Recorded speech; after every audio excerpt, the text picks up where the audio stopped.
God is peace, which exceeds anything He can understand. Ang kapayapaan ay binibigay ng Diyos sa mga taong kumakatok sa Kanya sa pamamagitan ng pananalig.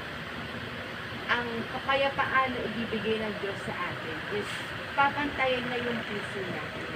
Bilang tao, mabilis tayong magduda. Pag may pangit ang nangyayari, ang bilis natin mag-isip ng mga negative. Kaya sa panahon po ngayon, may tinatawag na anxiety. May tinatawag ngayon na may depression.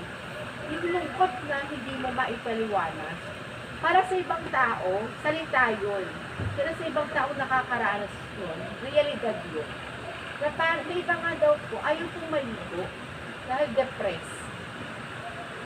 Ayaw kumilos dahil depressed. Ayaw kumain dahil depressed. Dahil kapag ikaw ay depressed na, yung utak mo hindi na makontrol ng tamang kaisipan.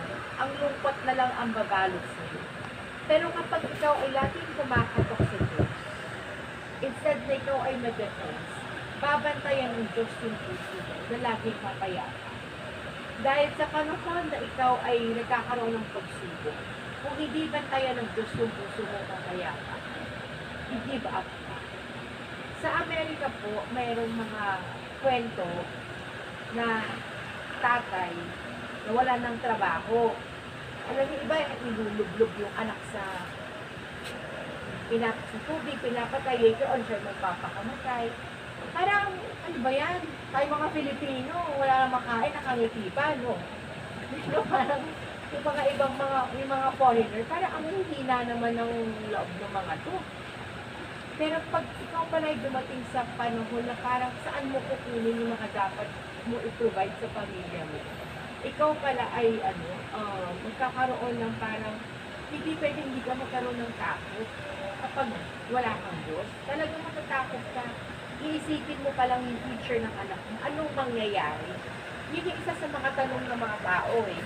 Anong mangyayari? Pero kapag may pananampalataya ka, anong mangyayari? Tutulungan ka ng Panginoon. Anong mangyayari? Mahirap yan, pero sasamahan ka ng Diyos. Anong mangyayari? May sakit ka, may Diyos na magpapagaling. Anong mangyayari? Nangangailangan ka, may Diyos na tutulong sa atin.